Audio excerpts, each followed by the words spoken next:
El doctor Tito Alvarado es un infectólogo, un reconocido infectólogo. Doctor, muchas gracias por acompañarnos esta noche. Muchas gracias. Doctor Tito Alvarado, ¿qué tanto peligro representa el Zika actualmente en Honduras? Bueno, hace unas semanas la Secretaría de Salud reconoció de que hay un problema de Zika en Honduras. Hablan de unos 600 y tantos casos. Esto es importante que haya ocurrido porque El Salvador tiene miles y miles de casos. Yo pienso que era importante hacerlo desde hace mucho tiempo. El 7 de mayo del año pasado, la Organización Mundial de la Salud dio la alerta a todo Latinoamérica y 2 semanas después las autoridades de salud de El Salvador empezaron a dar la alerta en ese país, y en Honduras fue hasta noviembre, de tal manera que hubo un desfase de 5 meses para alertar a la población. Eso es importante que el pueblo lo sepa. No obstante, ya con la enfermedad distribuida en varios departamentos, en Choluteca, en Valle, Francisco Morazán, Cortés, ahora lo que nos queda es combatir bastante a este mosquito para prevenir la infección y por ende la enfermedad. Con ello vamos a disminuir el impacto que ya está bien aceptado contundentemente por los estudios epidemiológicos que hicieron en Brasil, que produce microcefalia y también daño de la retina de los ojos del niño. Es importantísimo que el pueblo lo sepa, pero lo sepa con responsabilidad, porque esto ya no se puede ocultar y es importante tomar las medidas en esta forma, porque lo contrario vamos a sufrir los embates o las secuelas de esta enfermedad. Estados Unidos ya informó de un caso de microcefalia en Hawái y por eso están muy preocupados y recomendándole a la población americana que no viaje a estos países, particularmente si se encuentran mujeres embarazadas. Y es bien importante que esto nos sirva de acicate para arreciar todas las medidas preventivas para que este mosquito no crezca y que al no crecer o al no nacer vamos a evitar el Zika, el dengue y la chikungunya. Doctor Tito Alvarado, ¿cómo se pasa de la madre al bebé, al feto, y cómo el virus y por qué la microcefalia y por qué el daño en la retina? Bueno, en primer lugar, es una enfermedad nueva en el continente americano y en el mundo había existido desde 1947 en África. No había mucha investigación al respecto. Tuvo que hacer en Brasil encontrarse esa asociación de microcefalia y daño del cerebro de los pacientes.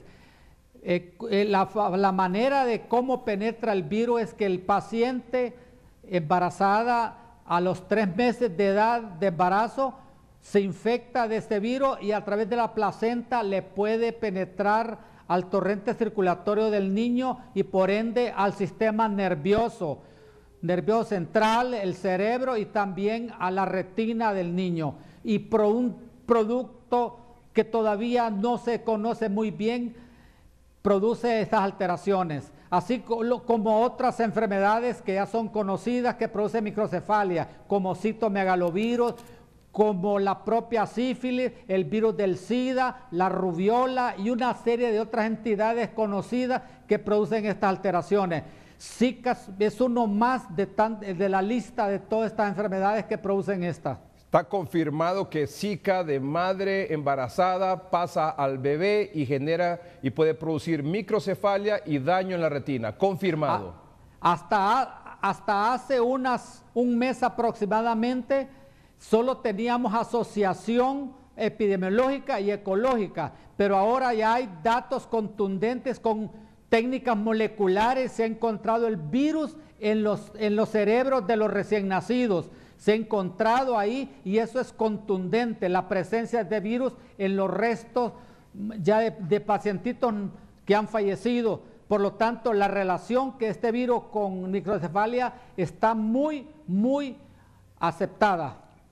Doctor Tito Alvarado, ¿qué les dice a las embarazadas?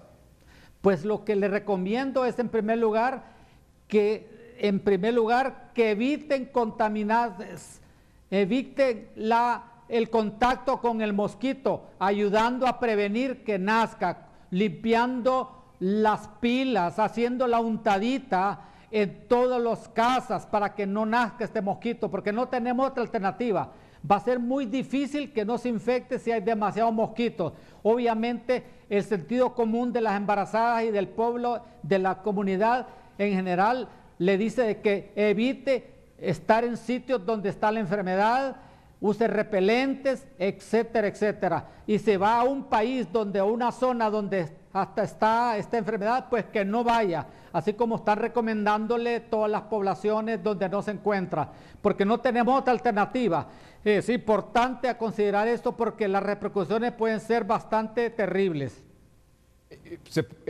Es extremo decir a las mujeres no se embaracen este año por esta situación. No, yo creo que es incorrecto. Yo pienso que lo que se debe hacer es, mire, mosquitos y la densidad de mosquitos la vamos a tener bastantes en nuestro país, sobre todo cuando venga el agua, esos cambios climáticos, pero va a ser muy difícil decirle que no se embaracen. Es una medida demasiado drástica que no es factible, que incluso si se dice que se ejecute, que se realice.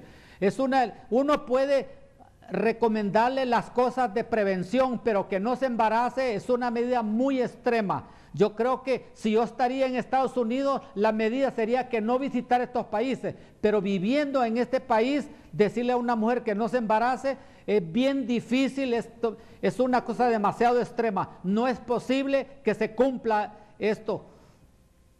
Lo que sí es posible entonces es a toda costa, la familia, los barrios, colonias, sociedad en general, evitar los criaderos de zancudo, porque el mismo Aedes aegypti es el que provoca Zika, dengue y chikungunya. Está en lo correcto, que se una a toda la comunidad a actuar para combatir el mosquito, ya sea el que anda volando o el que está por nacer, evitando todas las formas posibles de que nazca, limpiando las contenedores, las basuras, etcétera. No nos queda de otra, porque no podemos emigrar a otro país donde no tenga. Seamos prácticos en recomendar esta medida. Necesitamos nosotros enfatizar en esas medidas, que es combatir el mosquito y unirnos a ese ejército de la comunidad para que todo el mundo lo haga. No solo la persona que vive en una casa, sino que el vecino y que todo el mundo, junto a las medidas y hasta las recomendaciones del Ministerio de Salud Pública. Y entre la diferencia, diría usted, más notable entre dengue, chikungunya y el Zika es la conjuntivitis por un lado y una especie de rash en el cuerpo. Esa es una importante pregunta que tienen que conocer todos los médicos y el público en general. Existe una triada muy típica de Zika. Primero empieza un ardor de ojos y el paciente cree que tiene un cuerpo extraño y se rasca y se está lagrimeando y a las horas se le empieza a ponerse rojo y luego 2 o 3 días después el otro ojo le ocurre lo mismo. Eso unido a un rash que empieza en la cara, un rash que nosotros le llamamos máculo papuloso y que a veces se pica, que empieza en la cara y que empieza a disminuir en el cuerpo. Y eso, hay una hinchazón de las manos y de los pies. Eso es la triada, es típica de Zika. Es siempre que un paciente tenga estas 3 cosas, es Zika hasta no demostrar lo contrario. Si solo ocurre en una sola cosa o solo el rash, puede parecerse a chikungunya o puede pasarse al dengue. Entonces, eso los médicos tienen que enfatizar en estas condiciones. Doctor, cuando nace el bebé de una paciente, de una mujer embarazada que contrajo el virus del Zika, ¿ya nace con la microcefalia? Indudablemente que cuando el virus afecta a los primeros 3 meses de la enfermedad, que es donde se están formando los órganos, o sea, el bebé se está formando todo y es el momento de que la microcefalia puede ocurrir. Una vez que pasa el segundo y tercer trimestre, ya las posibilidades son muy mínimas, prácticamente no ocurren. Es en el primer trimestre el daño que ocurre del bebé para que nazca con microcefalia. Así lo ocurre con toxoplasmosis, con citomegalovirus y con toda una serie de microorganismos que afectan en el primer 3 meses de embarazo. Después de eso ya no es posible. ¿Repelentes permanentemente, doctor? Repelentes cuando sea necesario, pero las medidas de uso de sentido común, de no acudir a los sitios donde hay, combatir los mosquitos, repelentes como una medida donde no tiene otra alternativa. Obviamente es importante, lo más importante es no acudir a sitios donde existen demasiados mosquitos y combatirlo en las casas y ayudarse a todo mundo a combatirlo. Por ejemplo, evitar asistir a cementerios, por decir algo, por un ejemplo. Bueno, es decir, en su casa puede estar el enemigo, sí, también. En una cascarita de huevo, en el mismo florero donde tiene agüita, el sanitario que no le cambian el agua, etcétera, la pila que no la limpia, ahí está el enemigo. Obviamente, si asiste a sitios donde hay demasiada mosquito, la cosa va a ser peor, pero el enemigo lo tiene en su casa o alrededor de su casa. En Colombia y en El Salvador ya recomendaron no quedar embarazadas a las mujeres. Es decir, he oído alguna información que los rotativos que Colombia están diciéndole a las personas, pero a mí me parece personalmente una medida demasiado drástica, y además no se va a cumplir. Lo más importante es poner los pies sobre la tierra y recomendar cosas factibles, como es el recomendarle de combatir el mosquito, que es lo más importante porque con eso va a evitar la infección. Obviamente estas cosas las están diciendo, pero no creo que una forma contundente el gobierno de Colombia lo esté haciendo. Solo son informaciones de voces de algunos medios de comunicación que no sea el consenso de todo el país. ¿Debemos estar asustados, alarmados, en pánico por esta situación? No, yo creo que no. El pánico es lo menos que puede recomendarse para una población con una cosa de estas. Acuérdese de ébola.